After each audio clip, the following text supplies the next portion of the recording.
എൻ്റെ ചേക്കുട്ടിപ്പാവ എന്ന കഥാസമാഹാരത്തിലെ ചേക്കുട്ടിപ്പാവ എന്ന കഥ. ഉച്ചവെയിലിന് എന്തൊരു കാളലാണ്, കരിഞ്ഞു പോകുന്ന പോലെ. തൊണ്ടയിൽ ഒരിറ്റു വെള്ളം കൂടി വറ്റിപ്പോയി. പുഴയോരത്തെ ചുട്ടുപഴുത്ത മണൽ രാമനുണ്ണിയുടെ കാലുകളെ പൊള്ളിച്ചു. പക്ഷെ അതിലും പൊള്ളിച്ചുകൊണ്ട് നീണ്ടു നിവർന്ന് കിടക്കുകയല്ലേ ഭാവി. ഇനി എന്ത്?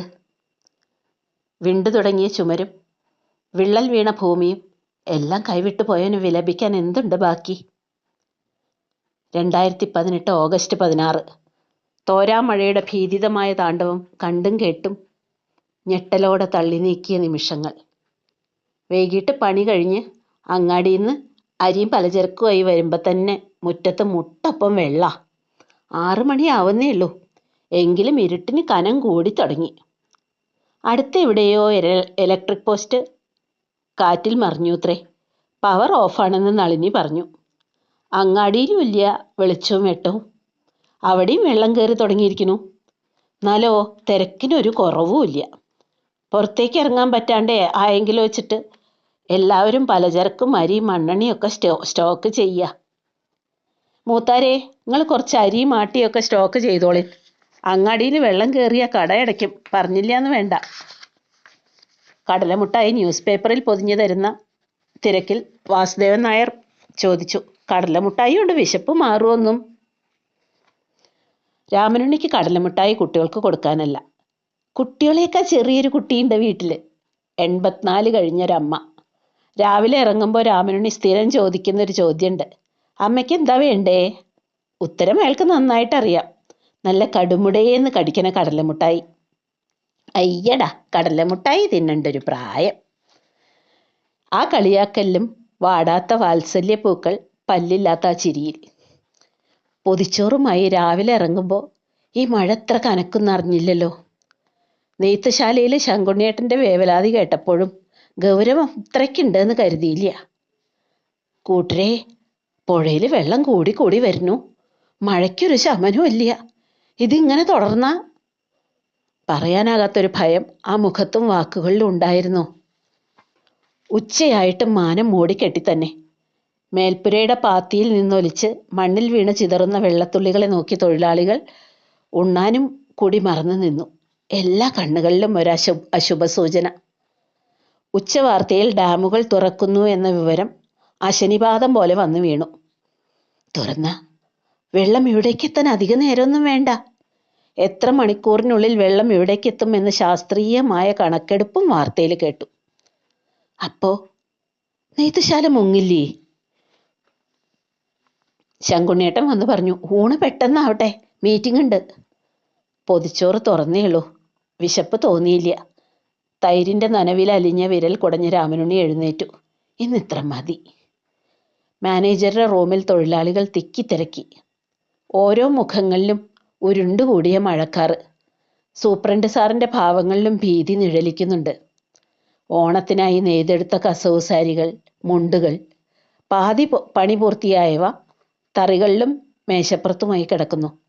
ബാക്കിയുള്ളവ ഷെൽഫുകളിലും അലമാരകളിലും. ഞാൻ പറയുന്നത് മനസ്സിലാവുന്നുണ്ടോ? വില കൂടിയതെല്ലാം മുകളിലെ നിലയിലേക്ക് മാറ്റണം. മാറ്റാൻ പറ്റാവുന്നത് അത്രയും. ഇന്നത്തെ രാത്രി നമുക്കൊന്നും പറയാനാവില്ല. പിന്നെ ഒരു ഉണർവായിരുന്നു. എല്ലാവരും ഗ്രൂപ്പുകളായി തിരിഞ്ഞ് പണികളിൽ ഏർപ്പെട്ടു. വർണ്ണനൂലുകളിൽ വിരിഞ്ഞ കൃഷ്ണനും കസവും മയിലുകളും മയിൽപ്പീലിയും എല്ലാം അതിഭീകരമായി തുറച്ചു നോക്കുന്ന പോലെ. കിട്ടാവുന്ന അത്രയും സ്വരുക്കൂട്ടി മുകളിലെ നിലയിലേക്ക്. ശേഷിക്കുന്നവ തറികളിൽ നിന്നും മാറ്റി മേശപ്പുറത്ത് കൂമ്പാരം കൂട്ടി. പുറത്ത് മഴ കനക്കുകയാണ്. ഡാമിൻ്റെ 8 ഷട്ടറുകൾ കൂടി തുറന്നു. വാർത്ത ഇടുത്തി പോലെയാണ് രാമനുണ്ണിയും കൂട്ടരും കേട്ടത്. നീരൊഴുക്ക് ശക്തമായാൽ ബാക്കിയുള്ളവ കൂടി തുറക്കും. തൊഴിലാളികളുടെ കാറു പടർന്ന മുഖത്ത് ആശങ്കയുടെ മിന്നൽ പിണറുകൾ. തങ്ങളുടെ കിടപ്പാടം എങ്ങോട്ട് പോവും ഈ ഇരുളിൽ? ചെറിയ കുഞ്ഞുങ്ങള്, വയസ്സായ അച്ഛനമ്മമാര്. എൻ്റെ ദേവിയെ, മൂത്ത മോള് പ്രസവത്തിന് വന്നതാ. അവയ്ക്കിത് 8ാം മാസം. ഗോപാലൻ്റെ ആത്മഹതം കുറച്ച് ഉറക്കിയായി. രാമനുണ്ണിയുടെ ഉള്ളിലും പൊങ്ങി വന്നു മറ്റൊരു മുഖം. കടലമുട്ടായി കാത്തിരിക്കുന്നൊരു മുഖം. ശങ്കുണ്ണിയേട്ടൻ തൊഴിലാളികൾക്കെല്ലാം കൂലി കൊടുക്കുന്ന തിരക്കിലാണ്. സാധാരണ പണി കഴിഞ്ഞ് പോകുമ്പോൾ എല്ലാവരുടെയും മുഖത്തുണ്ടാവുന്ന ചിരിയും കളിയും ഒന്നും ആർക്കുമില്ല. വെലിഞ്ഞു മുറുകിയ നിശബ്ദത മാത്രം. 17 അയൽപ്പക്കത്തെ വാര്യത്തെ കല്യാണാണ്. നളിനിയെ, നീ വാര്യത്ത് പോയിരുന്നോ? ഓ, ഒന്നും പറയണ്ട. പാവം, അതൊരു കല്യാണ വീടാന്നൊന്നും തോന്നില്ല. ആ വാരസ്യാരുടെ മുഖത്ത് പട്ടയിട്ടാ കത്തും. ഇറയത്ത് കത്തുന്ന ചിമ്മിനി വിളക്കിന്റെ നാളം ശക്തമായ കാറ്റിൽ ആടിയുലയുന്നു. ഇതെന്തൊരു കാറ്റാത്! കാറ്റു മാത്രോ? മഴ തുള്ളിക്കൊരു കുടം എന്ന മട്ടിൽ പെയ്യല്ലേ. പെട്ടെന്നാണ് എന്തോ പൊട്ടി വീഴുന്ന ശബ്ദം കേട്ടത്. ഉറങ്ങിയിട്ടൊന്നും ഉണ്ടായിരുന്നില്ല. പേടികൊണ്ട് ഉറക്കം വന്നിട്ട് വേണ്ടേ. നളിനി, നീ കേട്ടുവോ ഒരു ശബ്ദം? ഇത് ദൈവേ, വാര്യത്തുനിന്നാണല്ലോ. ഈ ടോർച്ചിന് വെളിച്ചമില്ല.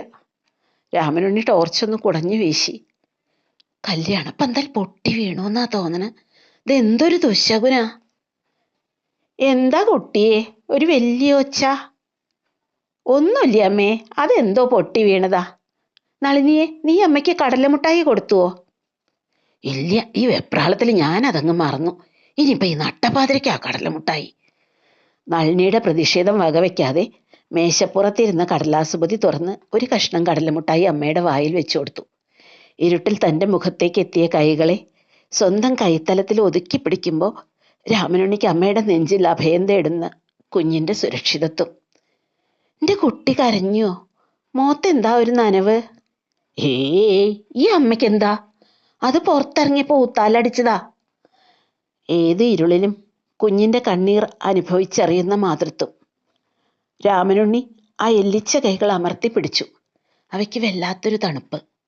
കട്ടിലിൽ ചെരിച്ചു കിടത്തി കമ്പിളി കൊണ്ട് പാദം മൂടുമ്പോഴും ഓർത്തില്ലല്ലോ അമ്മേ, ഇത് അവസാന യാത്രയാണെന്ന്. വാവാണ് ഓരോ ദുർനിമിത്തങ്ങളും. അകലങ്ങളിൽ നിന്ന് ആർത്തലച്ചു വരുന്ന വെള്ളത്തിൻ്റെ ശബ്ദം. ക്ഷണിക്കാത്ത അതിഥിയെപ്പോലെ വെള്ളം അകത്തളങ്ങളിലേക്ക് അരിച്ചു വന്നപ്പോൾ അമ്മയെ ഉയർത്തി മേശപ്പുറത്ത് കിടത്തി. മേശയുടെ കാലുകളെ പുണർന്ന് അലയടിക്കുന്ന വെള്ളം. അതിൽ കുതിർന്നു പോകുന്ന കടലാസുതുണ്ടും കടലമുട്ടായിയും. കരിപിടിച്ച പാത്രങ്ങൾ രാമനുണ്ണിയുടെ സ്വപ്നങ്ങൾ പോലെ വെള്ളത്തിൽ ഒഴുകി നടന്നു. വെള്ളം, വെള്ളം. നളിനിയെ, ആ ഗ്ലാസ്സിൽ ഇത്തിരി വെള്ളം എടുക്ക്. ഒരു സ്പൂൺ എന്താ, വേഗം വേണം. അമ്മയ്ക്ക് എന്തോ വെല്ലായ്മ. ആ കണ്ണുകൾ തൻ്റെ മുഖത്ത് വിഹ്വലതയോടെ വട്ടം കറങ്ങുന്നു. മേശപ്പുറത്തെ ജഗ്ഗിൽ നിന്ന് നളിനി ഗ്ലാസ്സിൽ പകർന്ന വെള്ളം രാമനുണ്ണിക്ക് കൊടുത്തു. രാമനുണ്ണി ആ വെള്ളം അമ്മയുടെ വരണ്ട ചുണ്ടുകളിൽ ഇറ്റിച്ചു. വെയ്യ കുട്ടിയെ, എന്നെ ഒന്ന് കൂട്ടിപ്പിടിക്ക്. കട്ട പിടിച്ച ഇരുളിൽ കമ്പിളിത്തുണി കൊണ്ട് മൂടിയ ആ എല്ലിച്ച ശരീരം നെഞ്ചോട് ചേർക്കുമ്പോൾ മനസ്സ് ശൂന്യമായിരുന്നു. തണുത്തുറഞ്ഞ കണ്ണീര് കൺതടങ്ങളിൽ കൂടുകൂട്ടി. ജനൽക്കമ്പി പിടിച്ച് പുറത്തേക്ക് നോക്കി വാവിട്ട് കരയുന്നു നളിനി. ഉള്ളി കിളി ഒഴിഞ്ഞ കൂടുപോലെ. പിറ്റേന്ന് രക്ഷാപ്രവർത്തകരുടെ തോണി എത്തുമ്പോഴേക്ക് കിഴക്ക് വെള്ള കീറിയിരുന്നു. എന്നാൽ ആ ഇടവേളയിൽ അമ്മയുടെ ആത്മാവ് കമ്പിളിപ്പുതപ്പിൻ്റെ ചൂടിൽ നിന്നും അനേകായിരം ഘാതം പിന്നിട്ടെന്ന് പാവം രാമനുണ്ണി അറിഞ്ഞില്ല. പ്രളയം സമ്മാനിച്ച ഭാവനയാണിത്, അതോ അതിജീവനത്തിൻ്റെ ഗതിവേഗമോ? കസവു നൂൽ അതിരിട്ട സാരിത്തുമ്പുകളിൽ ശങ്കുണ്ണേട്ടനും രാമനുണ്ണിയും കൂട്ടുകാരും നെയ്തു കൂട്ടുന്നത് ചേറിൽ പൂത്ത സ്വപ്നങ്ങളാണ്. വിവിധ വർണ്ണങ്ങളിലുള്ളവ, വിവിധ ഭാവങ്ങളാണ് അവയ്ക്ക്. നഷ്ടസ്വപ്നങ്ങളുടെ മാറാപ്പിൽ അവശേഷിച്ച കരിപ്പാട് അവയുടെ വിടർന്ന കണ്ണുകളിൽ മഷിയായി പടരുന്നു.